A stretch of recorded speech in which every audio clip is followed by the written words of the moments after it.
Lepo pozdravljeni na današnjem večeru, v katerem bomo poskušali vse na kratko predstaviti najnovejši zbornik o konfucijanstvu. Kot je povedala gospa Maja Avsenik, je to pravzaprav že tretja knjiga v naši zbirki, s katero poskušamo na nek način idejno kolonializirati svet s konfucijanstvom. No, ampak tale zbornik, ki ga bomo danes predstavili, bomo predstavili trije člani oziroma članice. Dober dan. Oddelka za azijske študije. Moja malenkost, jaz bom povedala najprej za začetek nekaj malega o zbirki, v sklopu katere je ta zbornik izšel in tudi o namenu te zbirke. Potem bom povedala, ker gre pri tem za predstavitev knjige za širšo publiko in predvidevam, čeravno je večina poslušalstva pravzaprav iz našega oddelka, vendar gre glavnem za prveletnike, ki tudi še nimajo kaj dosti uvida v konfucijanstvo, zato bom na začetku povedala par stvari o splošnih posebnosti tega tradicionalnega, lahko bi rekli sinitskega nauka, ne samo kitajskega. Konfucijanstvo je, kot bomo videli, pravzaprav kulturna, zelo dragocena kulturna dediščina ne samo Kitajske, v kateri je nastalo, temveč tudi Koreje in tudi Japonske. Torej, današnja predstavitev bo potekala, tega nauka bo potekala tako, da bom najprej predstavila nekaj temeljnih značilnosti konfucijanstva, razliko med konfucijanstvom in konfucijanizmom. Nato bom na kratko predstavila tri osrednje reforme, ki zakoličujejo razvoj tega tradicionalnega nauka. Potem bom pa besedo predala lektorici, doktorici Teji Srnelj, ki je v svoji doktorski disertaciji preučila delo in življenje enega od osrednjih predstavnikov te struje modernega konfucijanstva, to je Shifuguan. Na kar bom besedo prepustila asistentu Marku Ugrisku, ki je pravzaprav eden od avtorjev prispevkov znotraj, ki so objavljeni znotraj tega zbornika, je specialist tudi, ki se v svoji doktorski disertaciji ukvarja s tematiko povezano z konfucijanstvom na Japonskem. No, sicer bo pa več o tem povedal sam.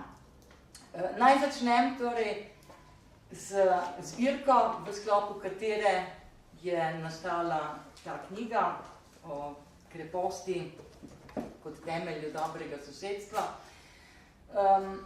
Gre za zbirko, ki smo jo pred 3 leti ustanovili na oddelku za azijske študije. To pa zaradi tega, ker oddelek za azijske študije ni, torej naše poslanstvo ni samo v tem, čeravno je to seveda najpomembnejša naloga, da vzgajamo in predajamo znanje o jezikih in kulturah vzhodne Azije mlajšim generacijam, temveč hkrati tudi v tem, da s svojim raziskovalnim delom, s svojimi objavami in publikacijami na tem področju to znanje poskušamo razširiti tudi v slovensko javnost in ga spremeniti tudi v del bodoče nacionalne dediščine Slovenije. Mislim, da so ta znanja iz drugih kultur izjemno pomembna za vsako družbo, če noče ostati ujeta v zatohle prostore svoje lastne identitete, ki bi pri tem seveda takoj začela krneti. V tem istem smislu se povezujemo tudi z mednarodnimi raziskovalci in raziskovalkami Vzhodne Azije in na oddelku, za tiste med vami, ki še ne veste, na oddelku izdajamo tudi mednarodno znanstveno revijo Azijske študije oziroma Asian Studies. Ta revija ima zelo visok faktor vpliva, mislim, da enega najvišjih v Sloveniji, kar pomeni, da je zelo brana in ima zelo velik vpliv v svetu. Ta revija v bistvu v glavnem objavlja posebne številke, torej ta zadnja številka, ki jo imam tukaj, je posvečena vprašanju Bushida, torej japonološkim študijam, sicer pa ima poleg te osrednje posebne teme, ki jo vedno vnaprej izberemo in prosimo tuje strokovnjake in strokovnjakinje za prispevke. Imamo v njej tudi rubriko Azijske študije v Sloveniji, kjer pa objavljajo članke naši sodelavci in sodelavke izključno v slovenščini. Toliko torej o tej zbirki. Zbirka Studia Humanitatis Asiatica, torej azijske študije v humanistiki, pa je posvečena predvsem širjenju zavesti oziroma večji ozaveščenosti o zakladnici vzhodnoazijskih kultur v Sloveniji, torej v naši domovini.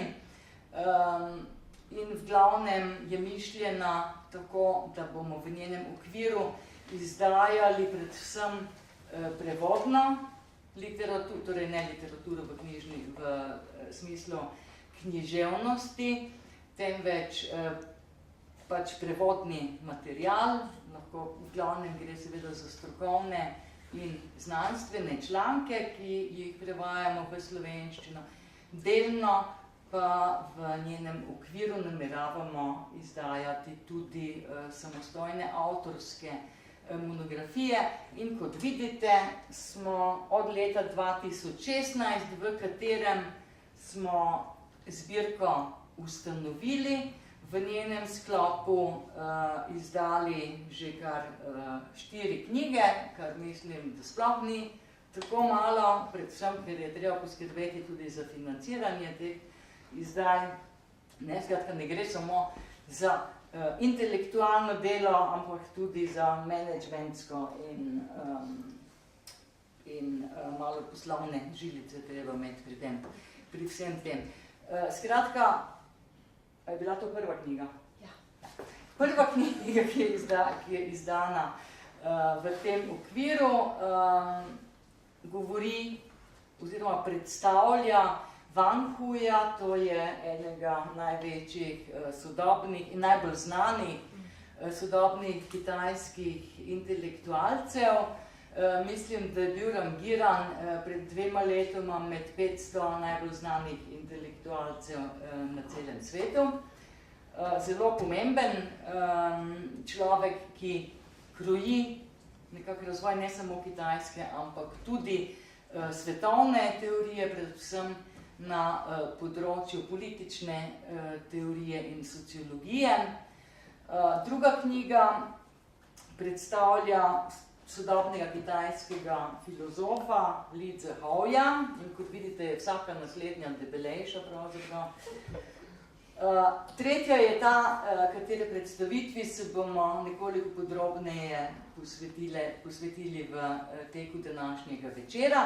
Četrta je izšla pa letos in se ukvarja z enim od pionirjev idejnih osnov kitajske modernizacije in tudi enim od očetov tega, čemur pravimo kitajska estetika, o kateri bo mogoče tudi Teja kaj več povedala.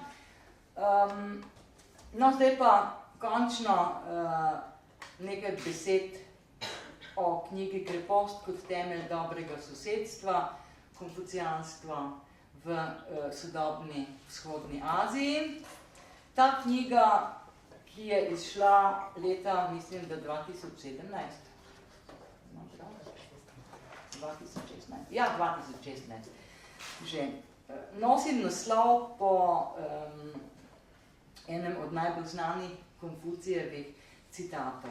S to knjigo smo želeli nekako izpostaviti dejstvo, da je konfucijanstvo ali konfucijanizem pravzaprav ena od tistih rdečih niti, ki povezujejo vse vzhodnoazijske kulture. To je torej tisto, kar je temelj dobrega sosedstva med Kitajsko, Korejo in Japonsko, neka skupna dediščina in hkrati smo hoteli s tem ponovno opozoriti na dejstvo, da pri konfucijanstvu ne gre za neko monolitno ali enovito zgradbo, ampak da obstaja zelo veliko različnih konfucijanstev, zelo veliko različnih struj znotraj konfucijanstva in še posebej struje, ki so nastale izven Kitajske, torej v Koreji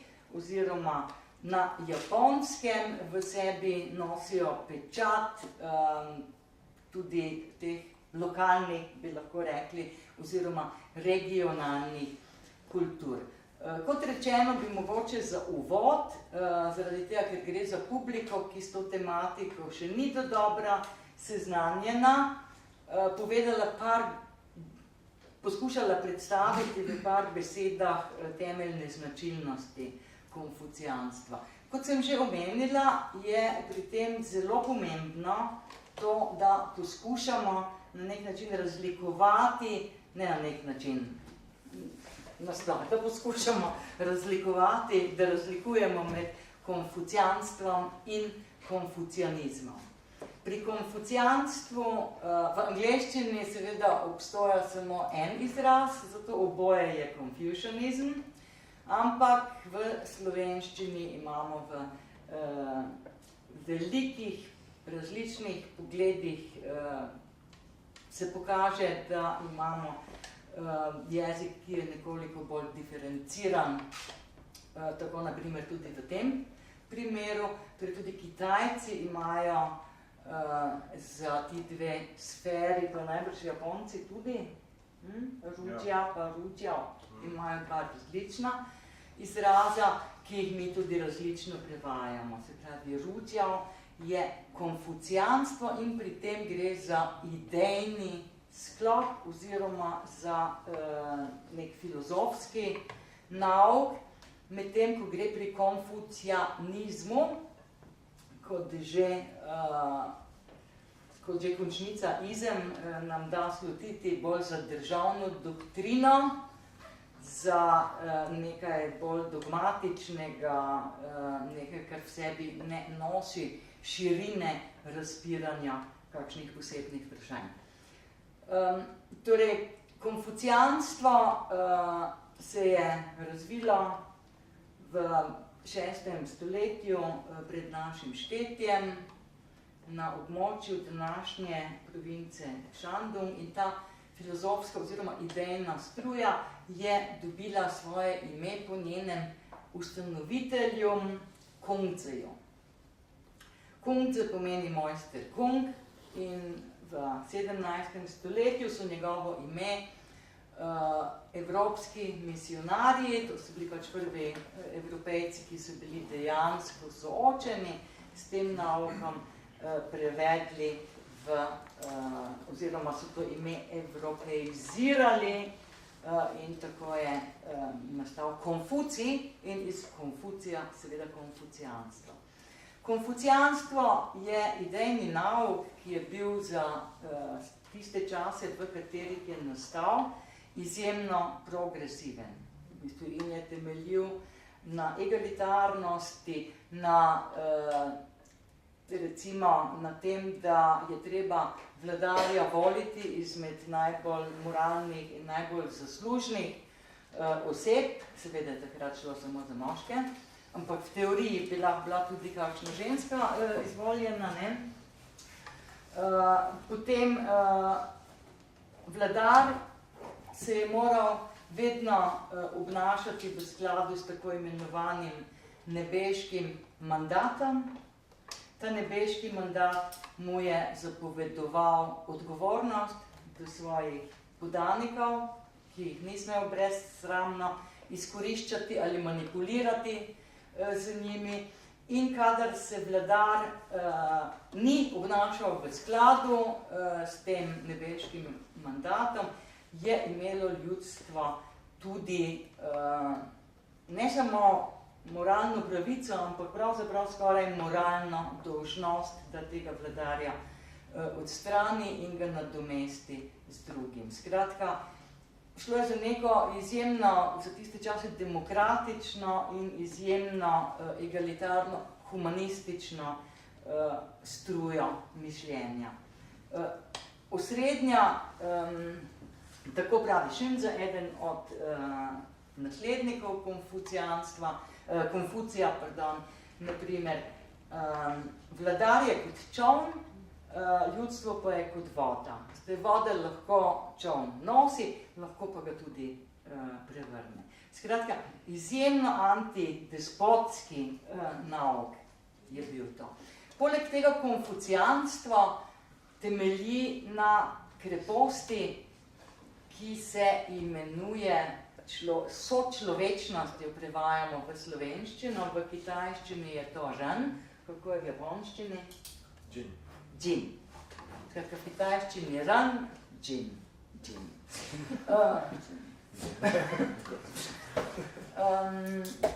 Kako pa je v korejščini?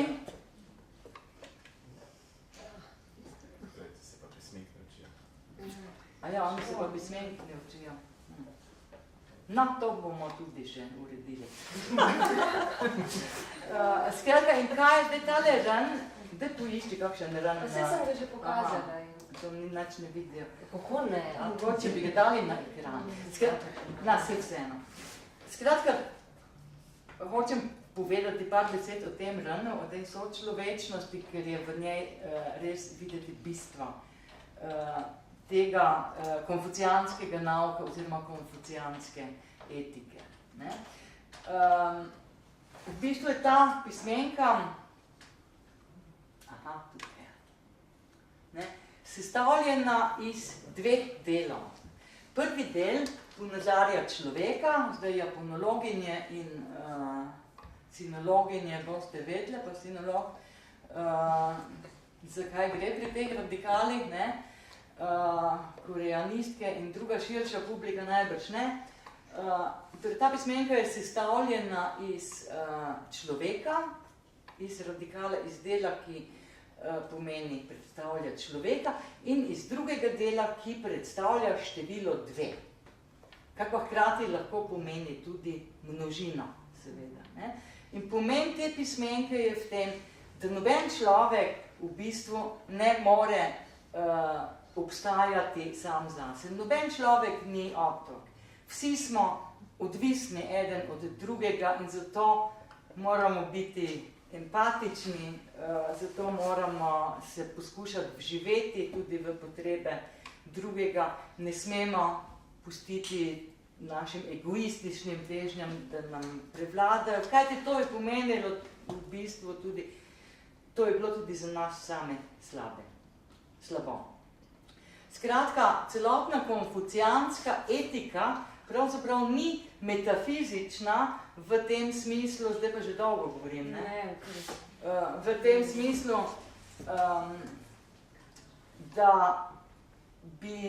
da moramo biti etični zaradi nekih višjih metafizičnih razlogov.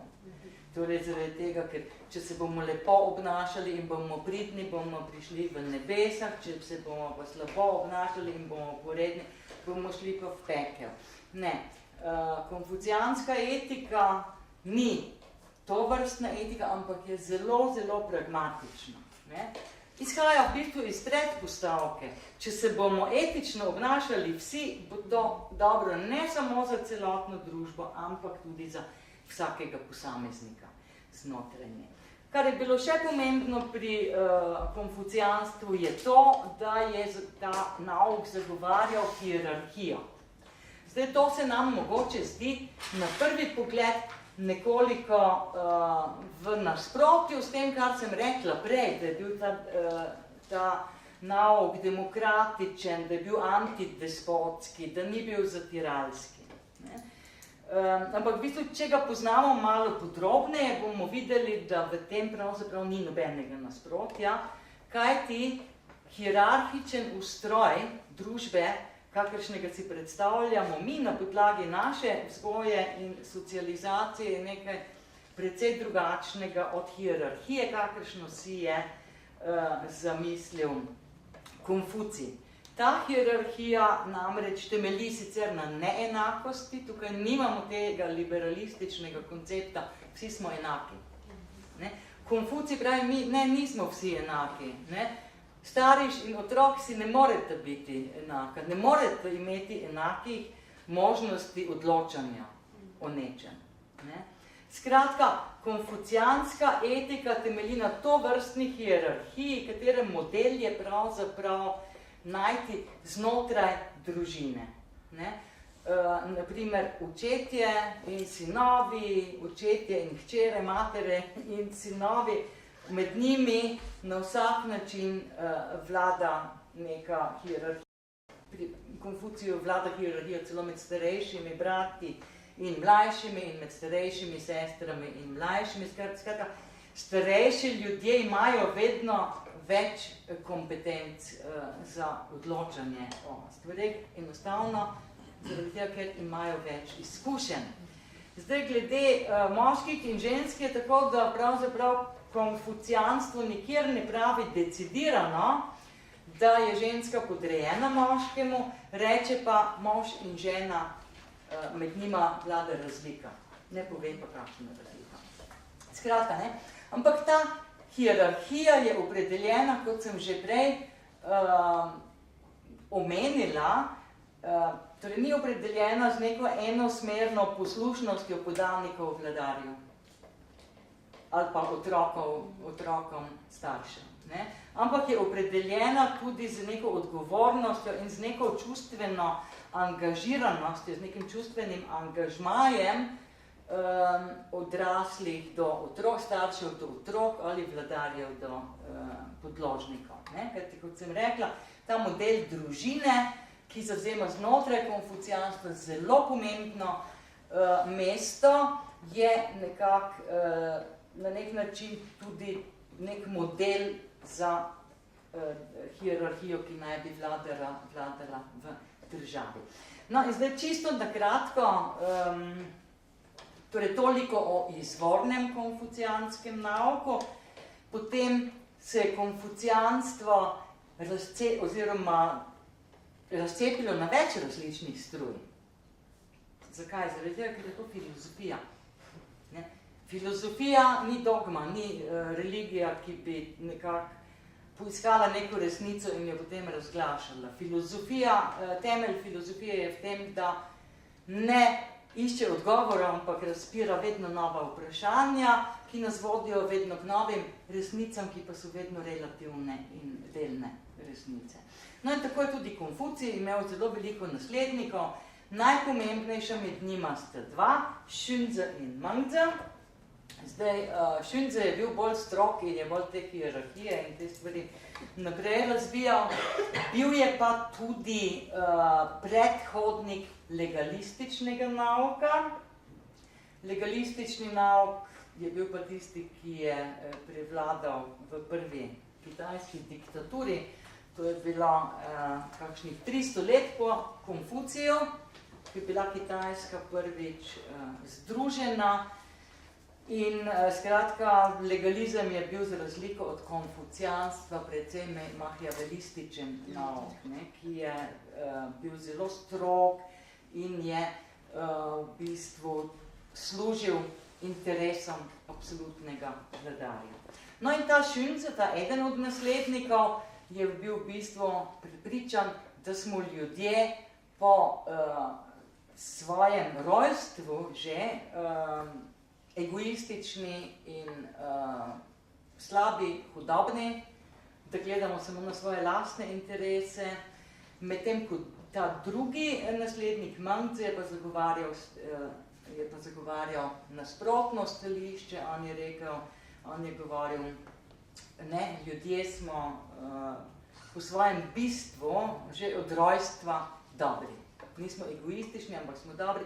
In to je utemeljil z zgodbo, da naprimer, če bomo mi ugledali enega otroka, ki bo zdaj padel v vodnjak, bo vsak od nas se zelo razburil in bo padel v paniko in bo naredil vse, da bi tega otroka rešil. Ne glede na to, tudi če ga ne pozna in ne zaradi tega, ker bi si nekih uslug potem od staršev tega otroka obetali ali karkoli. To je nek impuls, skoraj nek nagon, ki ga v sebi nosi vsak od nas. In s tem je ta Mengzi zagovarjal stališče, da smo ljudje dobri, ne, po svojem izvoru.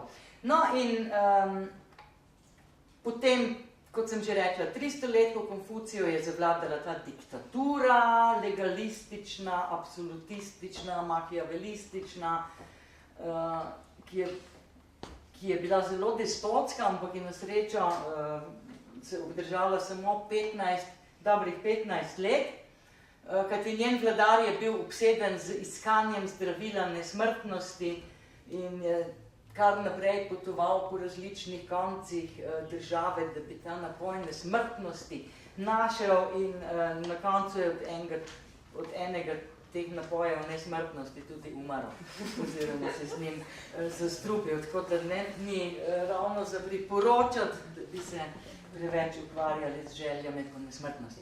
No, kakorkoli, po koncu te dinastije Qing, ki je bila zelo despotska, jo je nasledila ena nova dinastija, ki je bila tudi despotska, namreč Han.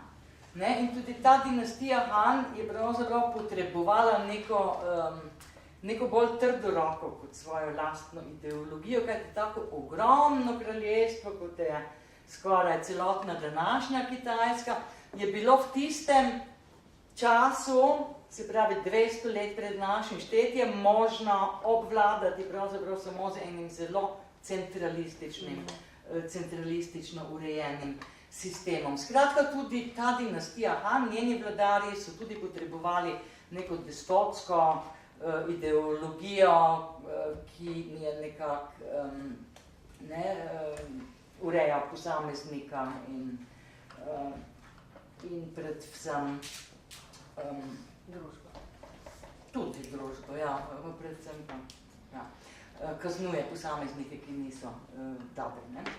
No in, ampak seveda ti vladarji Hana niso mogli kar tako prevzeti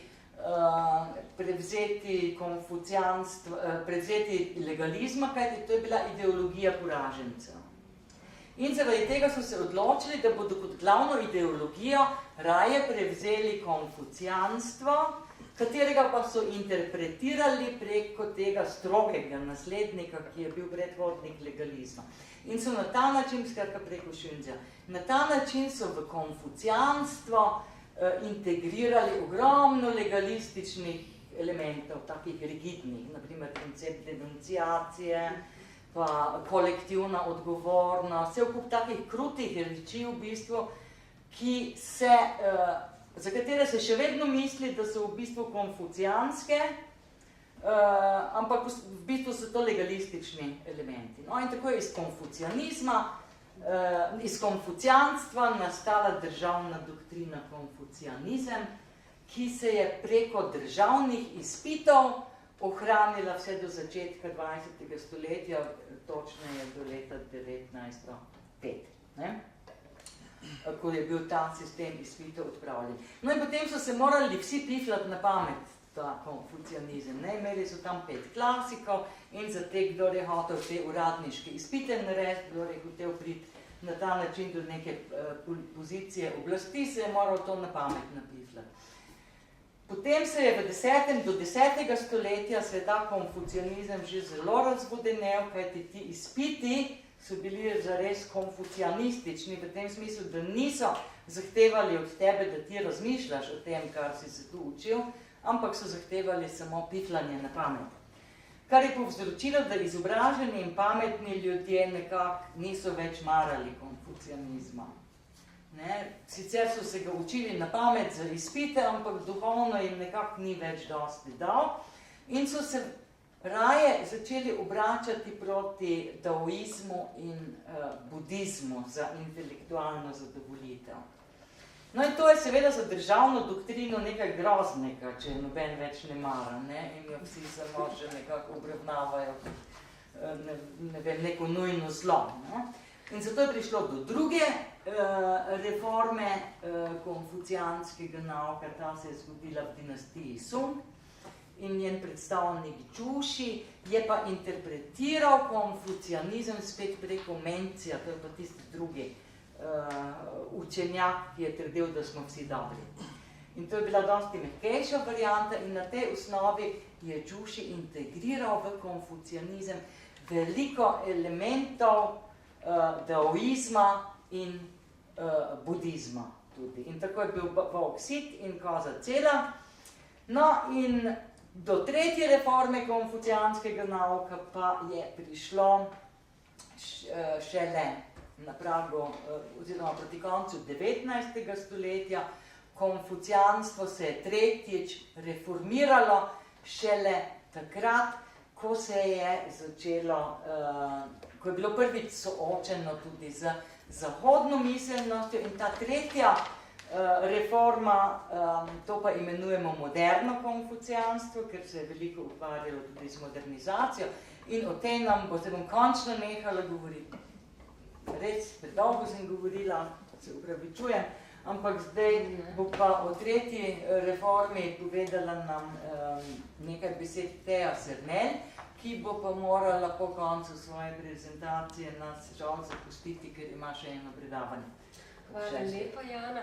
Ja, skratka, Kitajska se na prehodi v 20. stoletje, pa pravzaprav do sredine 20. stoletja, znajde v veliki družbeno-politični, ekonomski in tudi na nek način duhovni krizi, ne? Ker se začne soočati z Zahodom, ki pravzaprav jo prisili v to, da se sooči s tem, da je v tehnološkem smislu zaostala, hkrati pa seveda tudi v idejnem. Ne?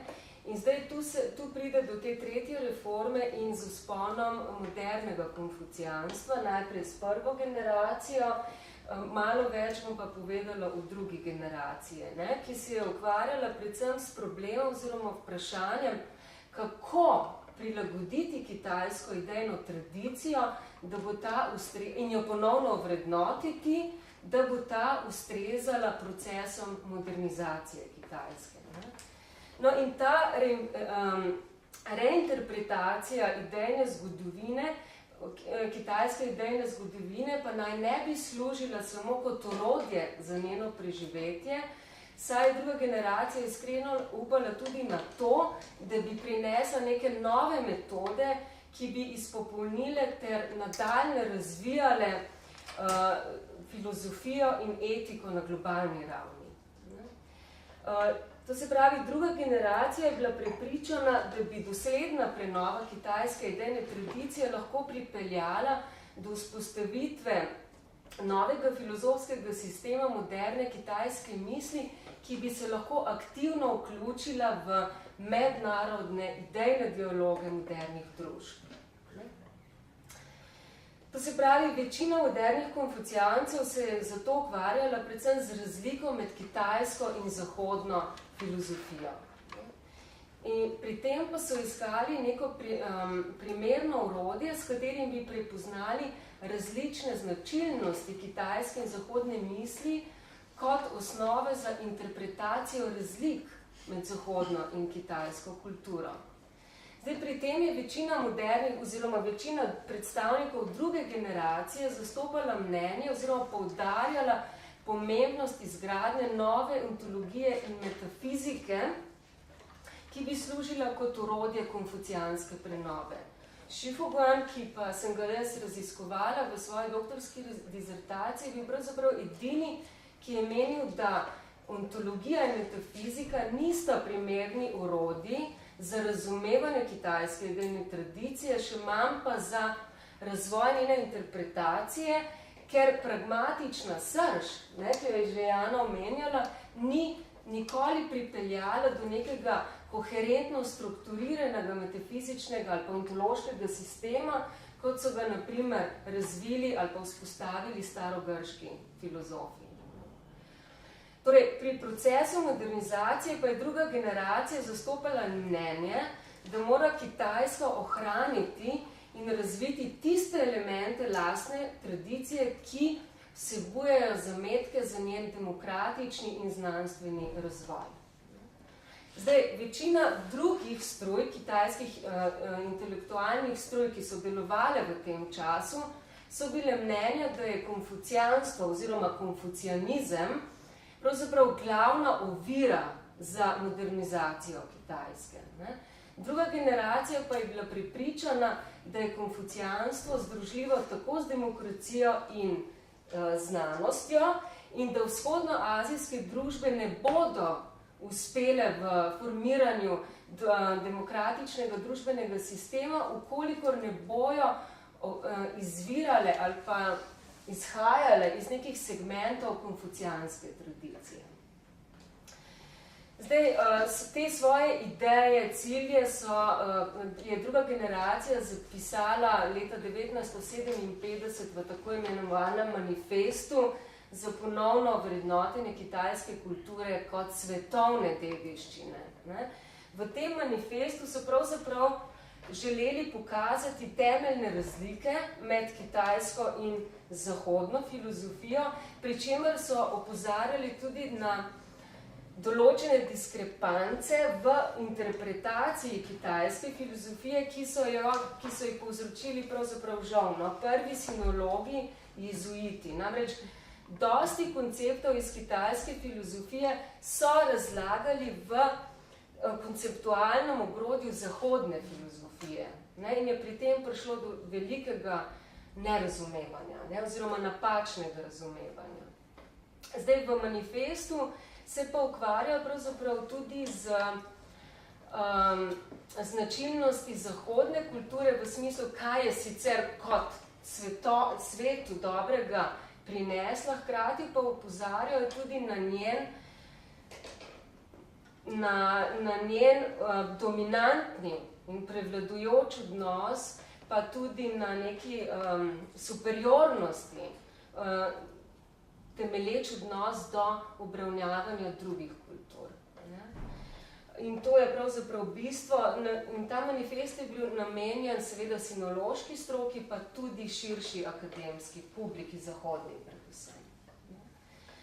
No in če še malo omenim, kaj je Šifuguan pravzaprav prispeval, oziroma v čem je tudi drugačen znotraj druge generacije, morda to, da je, če bi ga lahko opredelili v idealistično ali materialistično strujo, bi ga v materialistično imel. Pravzaprav edini, ki je v svoji interpretaciji idejne zgodovine upošteval marksistično filozofijo. To pa pomeni, da je razloge v idejni produkciji iskal v družbeno-političnih strukturah tistega časa. Kar je Šifuguan novega prinesel k struji modernega konfucijanstva, je pravzaprav njegova metodologija.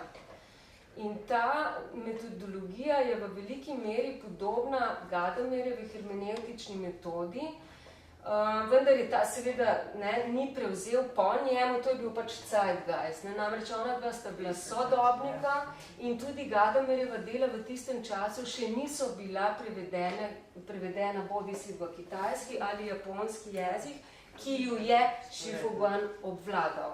Nobenega drugega zahodnega jezika ni obvladal. No in to svojo metodologijo je poimenoval strukturni in dinamični holizem. In pravzaprav pomeni to, kar pri Gadamerju, da preučevanje nekega hermeneutika je preučevanje in analiza starih tekstov. In ko mi analiziramo tekst, prehajamo od posamičnih vsebinskih delov k celoti in obratno. Celota oziroma deli nam pomagajo razumeti celoto in obratno. In ko pravzaprav počnemo to, pa izpostavlja neko metodo, ki jo imenuje metodo iskanja izkušnje. To pa pomeni, da se med raziskovalko ali raziskovalcem pravzaprav in objektom raziskovanja vzpostavi neka dialoška povezava. In ta nekako ustvari nek intersubjektni odnos.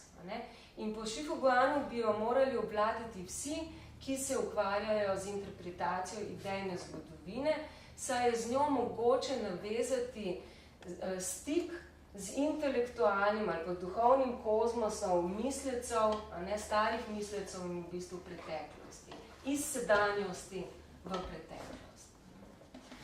Šifuguan se je ekstenzivno ukvarjal tudi s tradicionalno kitajsko estetiko, v kateri je pa pravzaprav vnesel tudi primerjalno študijo z zahodno estetiko in fenomenologijo. Zdaj, pri tem segmentu njegovega preučevanja pa se pokaže tudi relativno površinsko razumevanje zahodne idejne tradicije. Ta se kaže predvsem v pomanjkljivem razumevanju globine konceptov zahodne tradicije in estetike. Zdaj, v tej estetike je mogoče kdaj drugič, bi pa morda omenila še to, da se ta njegov posplošujoč odnos, pa bi rekla tudi na predsodkih temelječ odnos, kaže predvsem v njegovi analizi moderne zahodne kulture in umetnosti. Namreč, Šifuguan je bil tradicionalist. To pomeni, da je oboževal tradicionalno umetnost in je le stežka prenašal modernistično umetnost. Predvsem pa futurizem, dadaizem, abstraktno umetnost in tako naprej. In sam je to v bistvu utemeljil na način, da to vrstno umetnost kaže na neko destrukcijo humanizma in pravzaprav bo pripeljala celo človeštvo k koncu. Znotraj te modernistične abstraktne umetnosti ni videl nobene vrednosti, nobene estetske vrednosti in nobenega pomena in še huje, pravzaprav je razlagal, da izraža totalni individualizem, neko groteskno turobno življenje, odtujenost posameznika, oziroma da še podpira to odtujenost in tu se kaže to nerazumevanje še najbolj jasno. Namreč vsa ta modernistična umetnost, vključno z dadaizmom ali pa futurizmom, pop artom tudi, kaže oziroma ravno izraža upor proti tovrstnim družbeno-političnim tendencam. In tu se kaže nekako v teh primerjalnih študijah z zahodno filozofijo in zahodno kulturo pravzaprav se je na nek način to vstop oziroma neka pionirska faza v tem smislu. Tako da tu bi jaz zaključila. Hvala lepa, Deja. Glede na to, da nas boš zelo malo zapustila in šla predavati in ne bomo imeli možnosti postavljati ti vprašanj, bi jaz hitro še izkoristila možnost teh 5 minut, ko si še med nami, ker me namreč zanima tudi glede na to, da tukaj sedi kar nekaj mladih ljudi, ki jih prvenstveno zanima tudi japonska kultura. Prej si omenjala nekako marksistične elemente, ki jih najdemo znotraj Šifuguanove teorije in hkrati si omenjala tudi njegovo kritiko moderne umetnosti. Ali je to na nek način povezano, mogoče ali gre tukaj za kakšen obojestranski vpliv med dvema vzhodnoazijskima kulturama, kajti, če se ne motim, je Šifuguan precejšnje število let preživel tudi in se izobraževal tudi na Japonskem. Ja, no, on se je z marksistično filozofijo pravzaprav srečal ravno na Japonskem, kjer je študiral na Vojaški akademiji. Ne? Tam se pravzaprav, tam redno obiskuje predavanja na univerzi Meiji in sicer predvsem predavanja Kawakamija Hajime, ki je bil pravzaprav prvi marksistični japonski filozof, ne, in anarhist. Tako da, ko zdaj pa ne vem, ali ga ti poznaš? Se z marksisti bolj. Ja. No, Jaz mislim, da sem nekaj v dizertaciji pisal to o njem. No, kako... No, ampak zdaj nisem čist... Ne, zanima me zaradi tega, ker nekako je v vzhodnoazijskih študijah precej znano, da je zelo veliko elementov modernizacije, pravzaprav ni prišlo na Kitajsko neposredno iz Zahoda, temveč preko Japonske. In me zdaj zanima, če je mogoče, ker si govorila tudi o njegovi zelo radikalni kritiki te moderne umetnosti in me zanima, če je mogoče tudi to umetnost imel priliko spoznati tam. Ja, ravno tam jo je pravzaprav spoznal. Shifuguan Nikoli, tega nismo omenili, ne? Oziroma jaz nisem omenila, da je druga generacija modernih konfucijancev delovala na celinski Kitajski do leta 1949, ko pride do ustanovitve Ljudske republike Kitajske in s tem do vzpona maoistične ideologije. Ne? In v tem, ker so bili seveda to konfucijanci in kritični intelektualci, so morali v bistvu migrirati na Tajvan. Vsi niso, Shifuguan je bil eden, ki je v tej drugi generaciji, no in on je, to se pravi, on nikoli ni potoval nikamor razen na Japonsko. Ne? In ravno na Japonskem je pravzaprav, ko je obiskal nek muzej umetnosti v Kyotu, se je spoznal oziroma se je srečal s to moderno, zahodno in pravzaprav tudi japonsko umetnostjo. Ne? To se pravi ravno na Japonskem, kjer je deloval kot novinar tudi. Ne? Tako da, ja. Skratka, na Tajvanu, kjer je on živel in deloval, takrat še ni bilo tolikšnega vpliva zahodne umetnosti. Ja, seveda je bil, ne? Ker tajvanski umetniki in umetnice so črpali Zahod natanko preko Japonske. Ne? In pravzaprav njegova kritika je bila, je temeljila pravzaprav na njegovem strahu, da bojo Tajvanke in Tajvanci, ne? Tako umetniki kot intelektualci in intelektualke, pravzaprav nereflektirano prevzeli neke elemente zahodne tradicije in s tem popolnoma izbrisali lastno tradicijo, torej kitajsko tradicijo. Ne? Iz tega pravzaprav izvira njegova kritika in njegova bojazen. In deloma je tudi utemeljena, če jo gledamo tako. Ker pravzaprav si je želel tega, da bi se kitajska idejna tradicija ohranila. Hvala lepa. Prav najlepša hvala. No, zdaj se bomo pa iz... Mi je zelo žal. Najbolj me to zdaj zanima.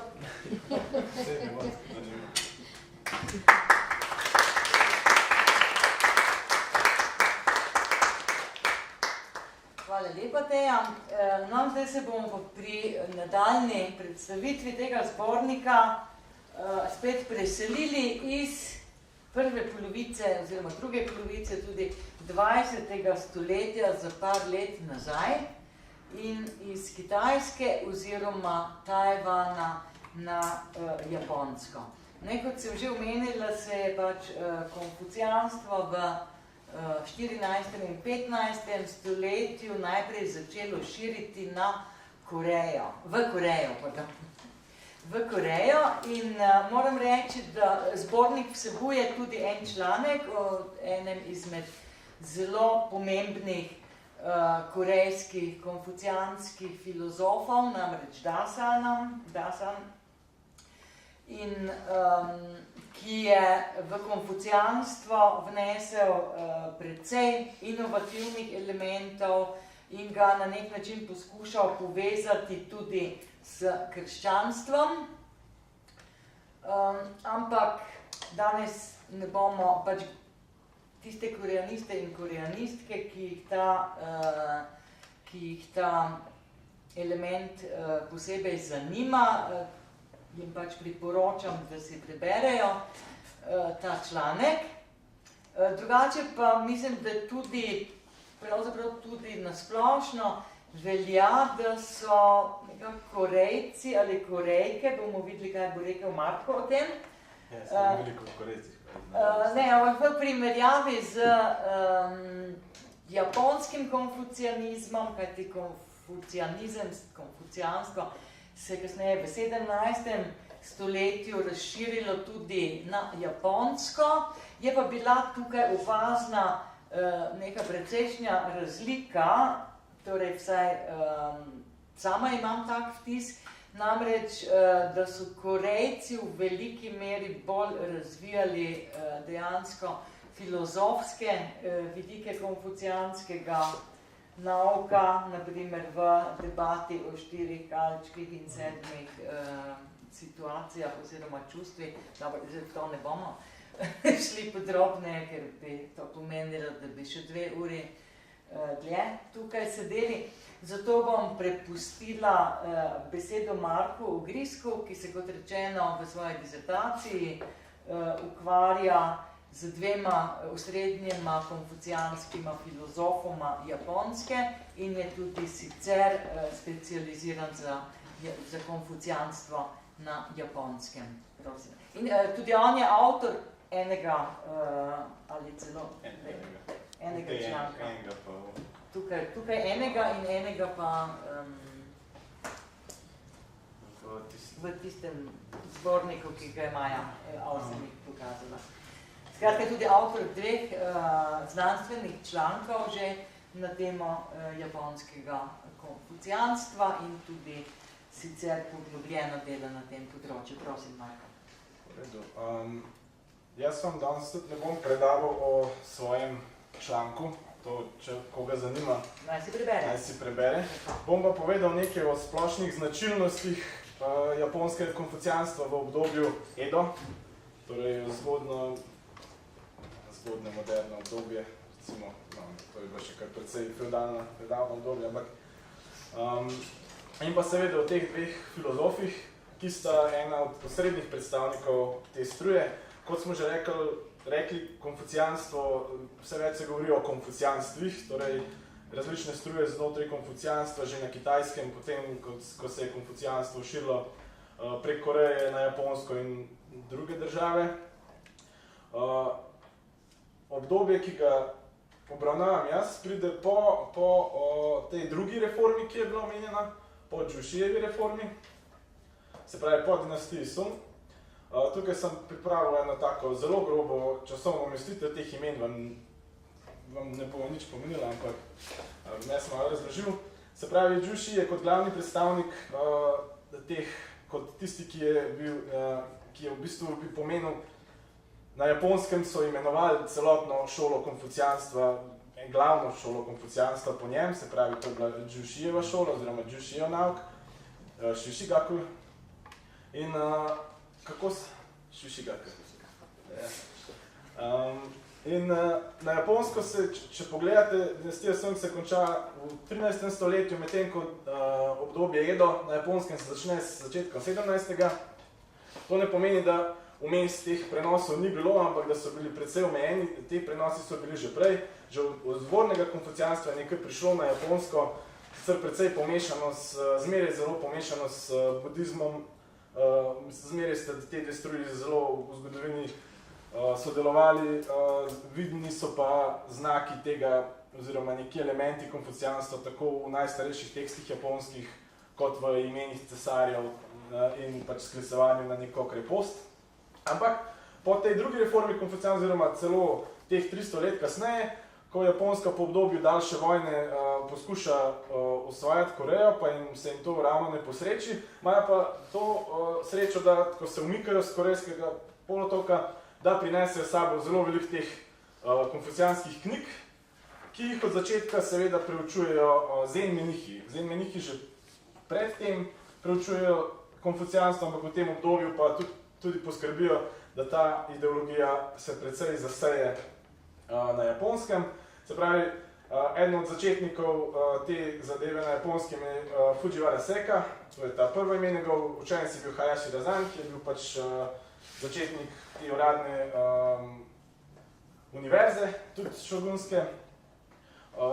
Učenjakov, kjer jih bom jaz razlagal največ, sta pa Ito Jinsa in Ogi Sora, pripadnika neke bolj kritične struje, torej če so Jushijev nauk prevzemal na Japonskem najprej kot neko ortodoksijo, najprej kot nek nauk, ki jih je zanimal, potem se to pretvorilo v neko ortodoksijo, ampak so pa seveda obstajale tudi struje, ki so temu na nek način, ki so kritizirale ta tako zvani akademski mainstream, če se tako izrazim. No, specifike japonskega konfucijanstva v obdobju Eda, zakaj se je to tako razširilo in zakaj je bilo to tako privlačno za ljudi, to je predstavljalo v tem času, tako tudi v Koreji, neko stabilizacijsko ideologijo, usmerjeno na tuzemsko. Zakaj je to pomembno? Japonska je v tem času bila na koncu neke daljšega obdobja vojen. Ljudje so bili siti vojen, niso budizem, ki je pač bil usmerjen v neko stran od življenja, neko posmrtno, to jih ni več prepričalo ravno zaradi tega, ker so bili znotraj teh groznih časov smrti, je bilo vse naokrog. In Japonci so potrebovali neko stabilizacijsko ideologijo, nekaj, kar bi pripeljalo red v novo nastalo družbo. Se pravi, Edo obdobje, če ste si pogledali, je predstavljalo praktično skoraj 300 let stabilnega vladanja na Japonskem, to je bil obdobje šogunata, tretjega šogunata, se pravi, Tokugawa šogunata. In seveda je bila zato ta ideologija konfucijanstva Japoncem takrat precej privlačna, se pravi, ne tako vladajočim slojem, kot tudi izobražencem, ki so tudi sami zagovarjali ta nek nov red. Predvsem zelo privlačen se jim je tudi zdel ta Jushijev nauk, ki je pač še nekako bolj sistematiziran, je res zelo neka sinteza različnih elementov konfucijanstva, budizma, daoizma in predstavlja nek zelo urejen, zaokrožen sistem. In to je bilo privlačno za Japonce tega časa.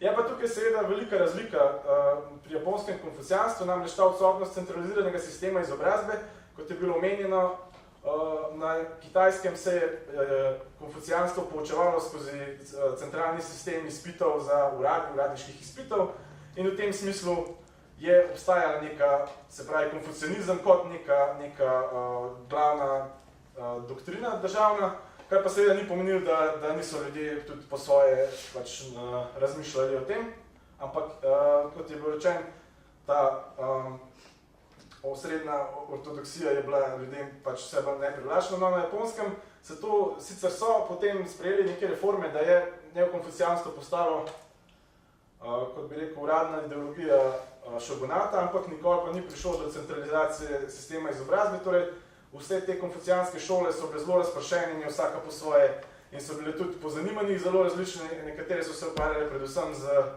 z nasledstvenimi linijami, zgodovinskimi, nekateri so se ukvarjali s nekimi sintezami konfucijanstva in recimo šintoizma, ki je pač avtohtona religija na Japonskem, ta tradicionalna religija. In v glavnem teh šol je bilo veliko in so vsaka po svoje ima neke svoje značilnosti. Tretja zelo pomembna značilnost je ta problem naturalizacije. Torej, konfucijanstvo, kot je bilo omenjeno, je neke vrste filozofija, etični sistem, ki pa hkrati v središče postavlja neke vrste kulturno vzgojo. Se pravi, vzgojo znotraj nekega določenega kulturnega okvira, torej, kaj je bilo privlačno za intelektualce Japonske, so prav te neki univerzalni elementi konfucijanstva, neki etični, neka konfucijanska etika, po drugi strani pa ta konfucijanska etika zmeraj pripelje sabo tudi elemente kitajske kulture, ki so bili mogoče novemu japonskemu občinstvu rahlo tuji. In zato so te japonski konfucijanci ves čas lovili neko ravnovesje tem, da v bistvu prilagodijo konfucijanstvo japonski publiki, ampak ne izgubijo tistih elementov konfucijanstva, ki so jih privlačili pri konfucijanstvu, zakaj jih je, se pravi, to etična razprava. In seveda ta četrta stvar, se pravi to kar sem zdaj omenil, je seveda pripeljati tudi do nekih močnih notranjih napetosti.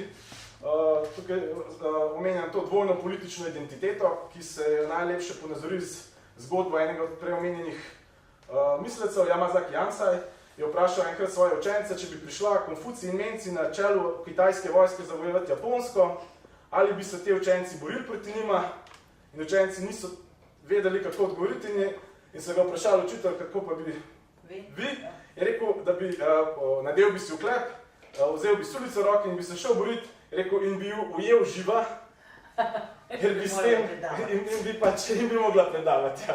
In bi s tem poplačal svoji deželi, pač je rekel, da se mu zdi to najbolj konfucijsko, najbolj primerno Konfucijevemu nauku.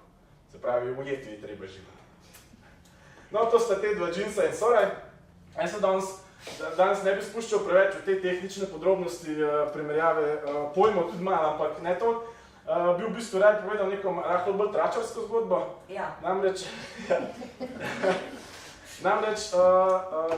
Ogi Soraj je sploh najbolj znanih izobražencev, mogoče najbolj priznani izobraženec tega obdobja na Japonskem.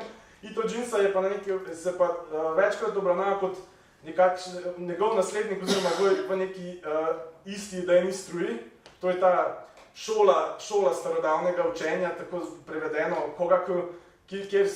kjer je zajema neko skupino zelo različnih učenjakov, ki jim je skupnega predvsem samo to, da so bili kritični do tega akademskega mainstreama, torej do Džušija, in so zahtevali neko vrnitev k izvornemu konfucijanstvu. Seveda vsak po svoje in vsak po svojih nekih idejah, kako to narediti. Predvsej je bilo tudi pretencioznosti zraven, ker so bili prepričani včasih, da berejo te stare knjige boljše od kitajskih mojstrov, ampak pustimo to. No, kje pa se tukaj pojavlja trači? Soraj, sicer predvsej bolj priznan v tem trenutku kot Džinsaj, ko je bil Džinsaj je bil zelo kritičen do tega svojih predhodnikov in je pa, ko je bral Džinsajeve tekste, rekel, aha, to pa je učitelj, ki se mu da slediti, poslal je Džinsaj neko pismo, v katerem ga je zelo prehvalil. Ampak je bil pa Džinsaj v tistem obdobju že na svoji smrtni posteli in Soraju ni nikoli pisma vrnil. So pa Džinsajevi nasledniki to pismo objavili v neki zbirki pism učitelju. In ta ubogi Soraj je to očitno tako zameril, da je vso svojo akademsko kariero zgradil na tem, da je demantiral Itoja Džinsaja. In to je zdaj rahla pretirancija, ampak ne preveč, zato ker vam bom pokazal, da v bistvu celo knjiga po knjiga, ki jo je napisal, je po žanru enaka tistim, ki jih je pisal Džinsaj. In vsaki od teh knjig kritizira predvsem Džušija, ki ga imenuje mojster Džu, in pa seveda učitelja Džinsaja. Džinsaj pa ni mojster. Torej, Ito Džinsaj, rahli razlike, zakaj je to pomembno. On je bil učitelj v Kyotu, bil je po stanu, je bil meščan, to je obdobje precej trde kasne razdelitve na Japonskem, torej človek je bil rojen v nek razred in iz tistega razreda se ni premaknil v tem Edo obdobju. Tako da tukaj se bo pokazala rahla ta kontrast s Sorajem, ki je bil pa pač iz samurajske družine. Hkrati je bil doma iz Kyota in baje, da je v življenju, mislim, da je samo enkrat šel iz mesta ven. Tako da ni bil nek blazno, ni bil nek popotnik oziroma... To je tako kot Kant.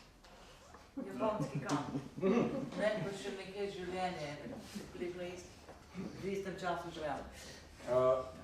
Bil je kritik Džušijeve šole in sicer z nekega posebnega, predvsem z filozofskega vidika. Se pravi, on se ni ukvarjal, kot so se veliko drugih ukvarjali, z nekimi nasledstvenimi linijami oziroma kako predstaviti, Soraj recimo se več s tem ukvarjal, kako pokazati, da so se pa neki elementi konfucijanstva stari v bolj prvinski obliki obdržali na Japonskem.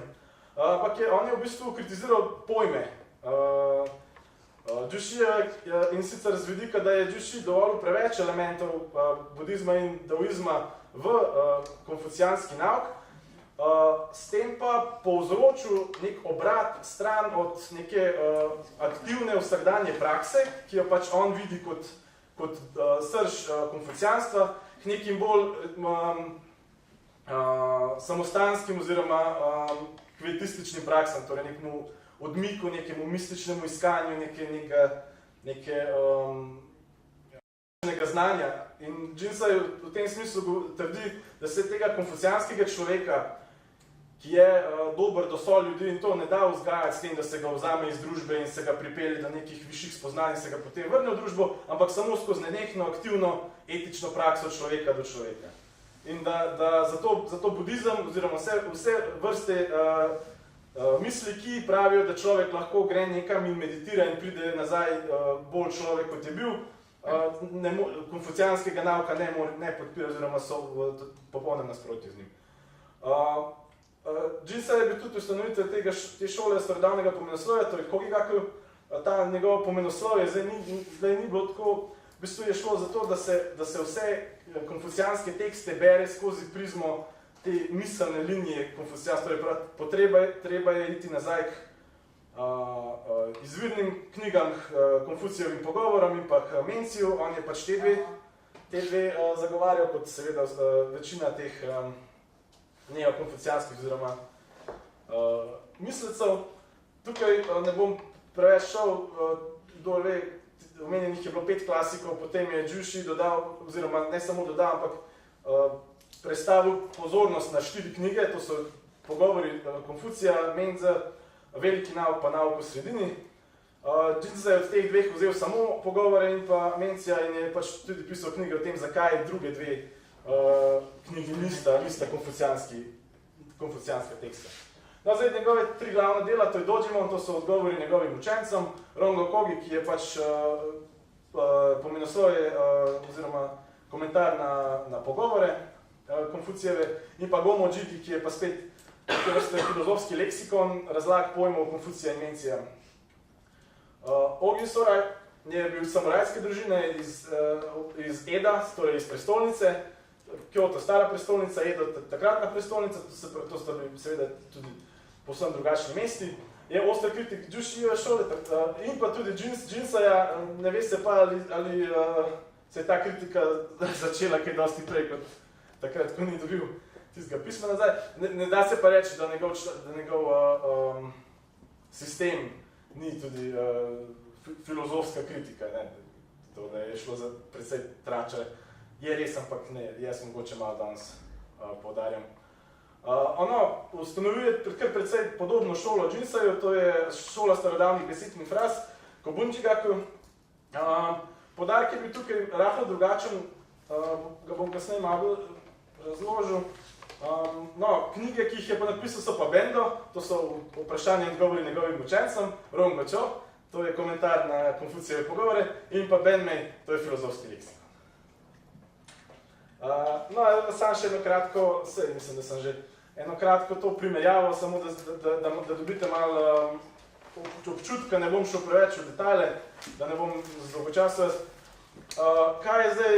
Kaj so zdaj bili za Jinseja in za Soraja kanonični teksti? Za Jinseja so bili to Konfucijevi pogovori in pa Menci, za njega so bili pogovori neka strašno popolna knjiga in ga niti ni motil, da so pač ta tekst je imel neko zgodovino in pač nek uredniški proces in podobno.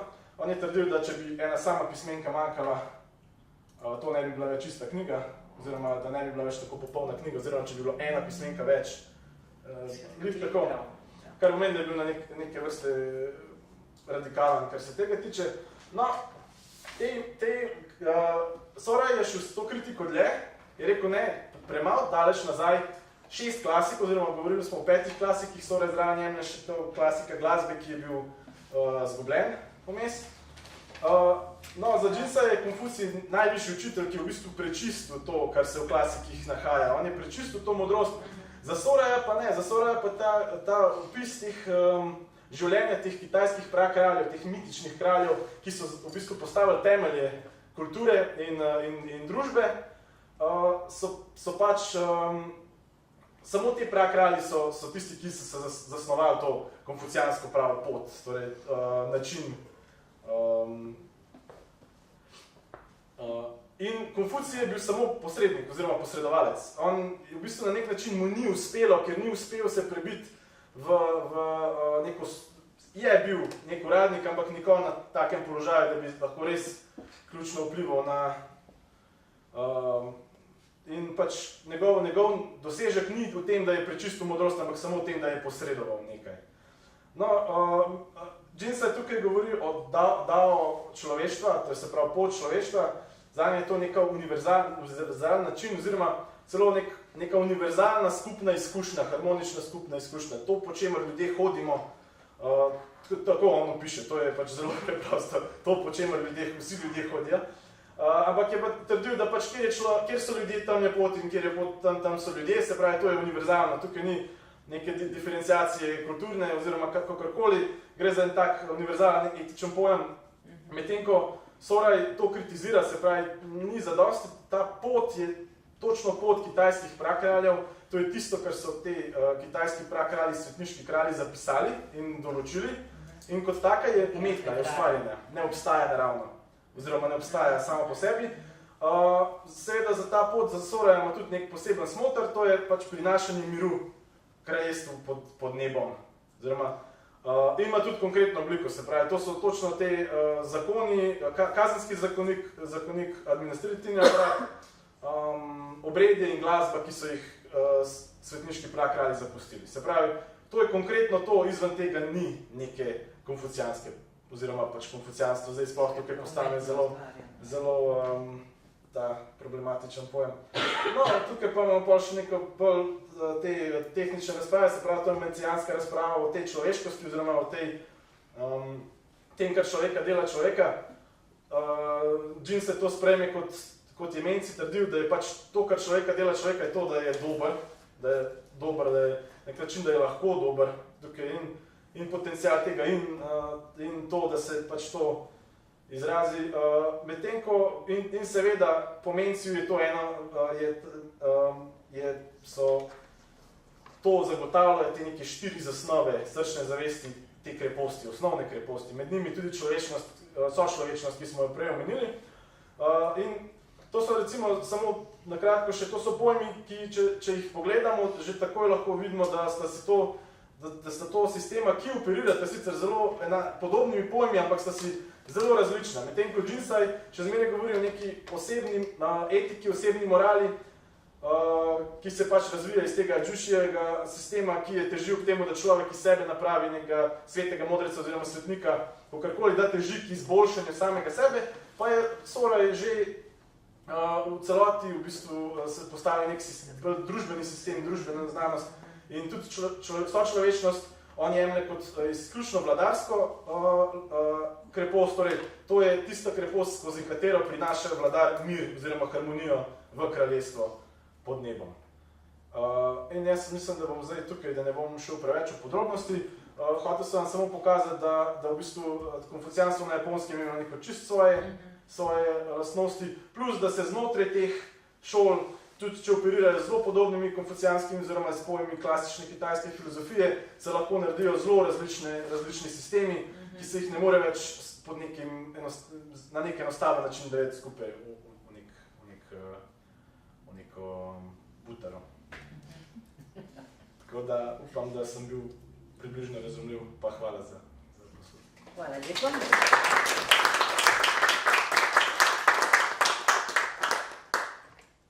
Hvala lepa, Marko. Zdaj pa odpiram prostor za debato, za vprašanja. Vaša z Markom sva vam na razpolago in bova poskušala na vsa morebitna vprašanja odgovoriti. Če nama bo ratalo, bomo pa videli.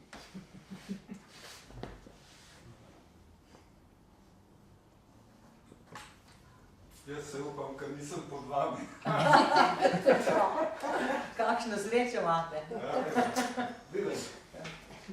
Nisem izobražen, bi rekel to pogledno, izhajam iz realnega sektorja, tako da bom rekel preprosto vprašal 2 vprašanja, ki pa bojo v bistvu če lahko imeli odgovor na to kar konkretno vprašanje, zato nisem vpliv. In sicer prvo je kitajski social credit score. Aha. In koliko je to povezano z to filozofijo in ali bo to šlo na silo, ali bo to zaradi te filozofije prežetosti, če rečem, z vsemi variantami od da pa naprej, ali bo to možno speljati po vaši oceni, ali bo to na silo, torej ima manjši, če rečem, manjšo možnost za uspeh. To je prvo vprašanje. Najlepša hvala za to vprašanje, to je zelo pomembno vprašanje. Ker se mi zdi, da ta social credit score, nekako se moramo potruditi, pa najti nek slovenski izraz.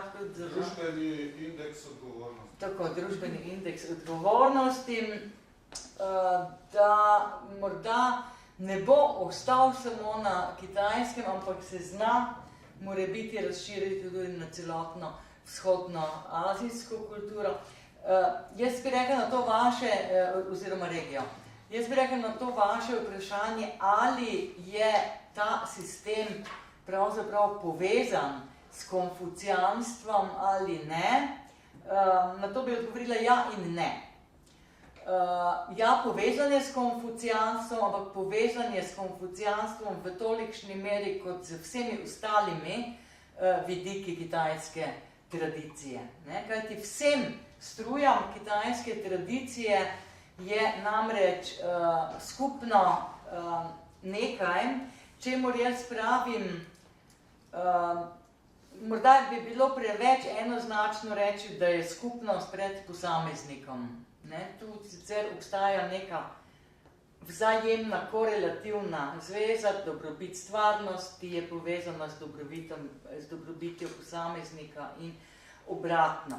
Ampak problem je nekako v tem, da smo ljudje, ki se ukvarjamo nekoliko več s Kitajsko in s vzhodno Azijo, pravzaprav kljub dolgoletni bližini, ki jo imamo do te regije, vedno znova pretreseni, ko pridemo tja in vidimo, kako ljudi to pravzaprav sploh ne ogroža. Ne ogroža jih dejstvo, da so povsod kamere, ali ne moti, recimo ne moti jih dejstvo, da so povsod kamere, ne moti jih dejstvo, da se jim seštevajo točke v tem registru vedenja oziroma obnašanja, tudi če so delno za to predvidene precej visoke kazni. In jaz sem večkrat razmišljala, kaj je pravzaprav razlog za kaj. Ker če ti nekako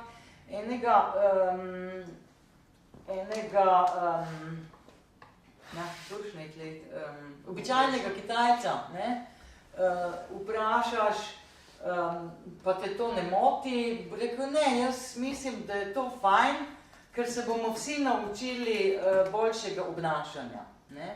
Ne vidijo nekako tega elementa, ki ga mi, recimo, ki smo bili vzgojeni v zahodni, v evropski kulturi, vidimo dejansko kot nekaj, kar presega meje naše intime, oziroma kot nekaj, kar je naša srč, ki mora biti avtonomna, kjer ne sme biti nobenega poseganja. In jaz mislim, da to je seveda samo hipoteza, to ni nujno, da imam prav, to je pač moj poskus razlage tega. Jaz mislim, da razlog za to, da Kitajci tako lahko sprejemajo in delno tudi podpirajo razvoj tega sistema, ni v tem, da tam ne bi bilo individualizma. Kitajska družba in mislim, da tudi za druge vzhodnoazijske družbe to velja pravzaprav zelo individualistična. Ampak mislim pa, da nimajo privzgojenega ravno tega koncepta intimnosti, kot ga naše notranjosti, ki je nam vsem sveta. Tista srž naše človeškosti kot nekaj, kjer ne sme biti nobenega poseganja iz strani družbe ali iz strani drugih posameznikov. Zaradi tega se bojim po eni strani, da bo dejansko ta sistem se še dalje širil, da bo imel še dosti hujše konsekvence, kot jih ima sedaj. Seveda pa moramo celotno problematiko nekoliko relativizirati in povedati, da v bistvu gre tudi tukaj za nekaj, kar ni tako zelo tipično samo za Kitajsko, kajti tudi nas, v bistvu tudi mi sami smo v veliki meri pod kontrolo mnogih digitalnih medijev, mnogih družbenih omrežij in tistih velikih bratov, ki stojijo za tem, samo da se pri nas vse skupaj dogaja na veliko bolj subtilen, skrit in latenten način kot na Kitajskem. Ne? Kajti, če bi se pri nas dogajalo to dejansko na zelo manifesten način, bi bili seveda vsi proti. Ampak to je seveda moje mnenje. Hvala lepa za vprašanje. Drugo vprašanje, ki ga pa imam, je pa tudi, rekel, spet praktično in gre za geostrateške odnose, dobro sosedstvo in ta vzhodne filozofije. Kot 1900 je Japonska in cesar ustanovil več inštitutov za preučevanje kultur jugo-vzhodne Kitajske, celotnega korejskega polotoka in ostalih, za enim samim namenom, da ugotovijo, kje je kaj, da bojo pokradli in 10 let zatem so štartali za vojno, šli in ne glede na vse te lepe, če rečem, vrednote, izvedli enih najhujših v celem zgodovini človeštva pokolov. Seveda so tam vsi rasisti, več ali manj, in se bojim, da je zdaj prihaja, glede na trenutne razmere, v obratno smer, bi rekel, možnost povračilnih zgodovinskih ukrepov. In vprašanje, ali je stanje duha in prežetost ljudstev z, bi rekel, izvorno mislijo te filozofije dovolj velika, da ne bo prišlo do povračilnih vojn.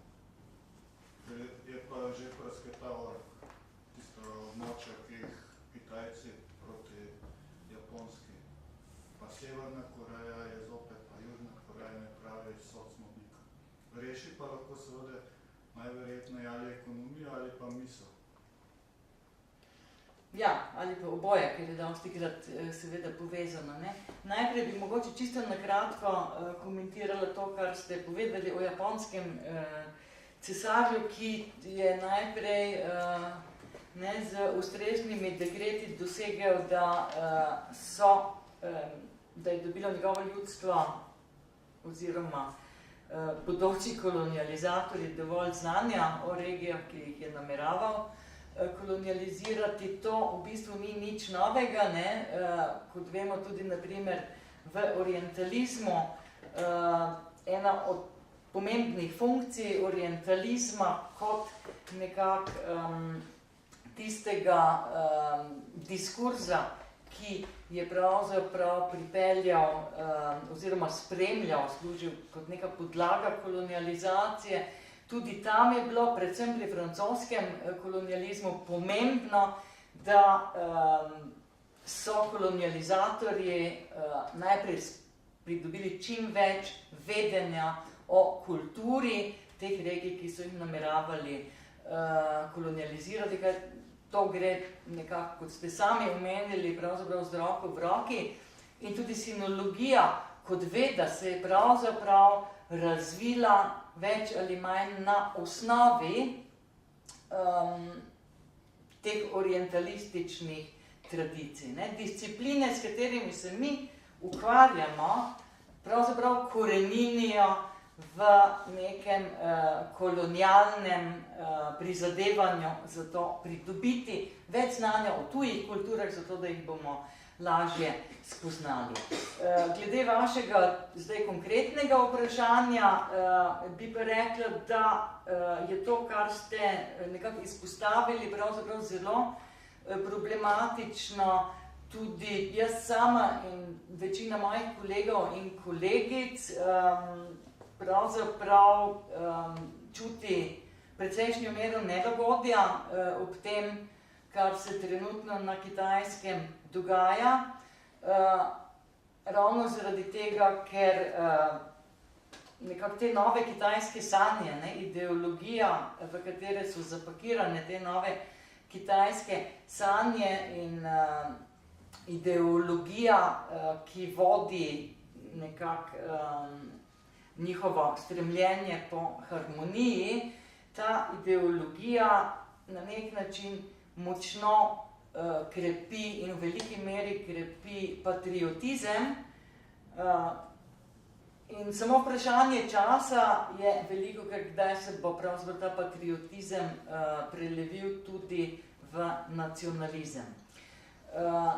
Kar je pri tem še bolj zaskrbljujoče, je pa pravzaprav dejstvo, da je pri tem ravno, če smo že pri konfucijanstvu, da so mnogi elementi konfucijanstva pri tem zlorabljeni, da je mnogo vidikov trenutne Xi Jinpingove ideologije, ki se predstavljajo navzven kot del konfucijanske dediščine, pravzaprav zloraba konfucijanstva in da gre v veliki meri ravno za konfucijanizem, ne, če se spomnite te pomembne diferenciacije. Skratka, za konfucijanstvo, ki je prežeto z legalističnimi, to je zelo avtokratskimi elementi. Skratka, jaz pri tem nisem ravno zelo optimistična, da bi prav kakšne ideje, če ravno, kot ste sami rekli, lepo zvenijo, bile zmožne nekako to situacijo v politiki in ekonomiji razrešiti. In sem pravzaprav skoraj bolj pesimistična, kot da bi bila posebej radostna glede prihodnosti. Ampak po drugi strani je pa tako, da tudi sinologi in sinologinje, ki se že dolgo leta ukvarjamo s Kitajsko, smo vedno znova presenečeni na obrati, ki jih pravzaprav ne moremo nikoli zares predvideti vnaprej. Hvala lepa. Še kakšen komentar ali vprašanje? In potem vse tiho je bilo. Mogoče je samo en komentar. Rada bi se v bistvu zahvalila za današnji večer. Zelo sem vesela, da sem si vzela čas za to dragoceno popotovanje, sploh na vašem oddelku.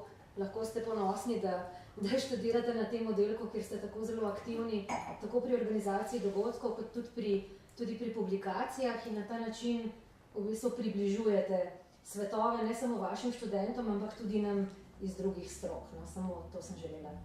Hvala lepa. S temi lepimi željami v srcu si bomo sedaj razšli in poslovili. Najlepša hvala prav dekanje.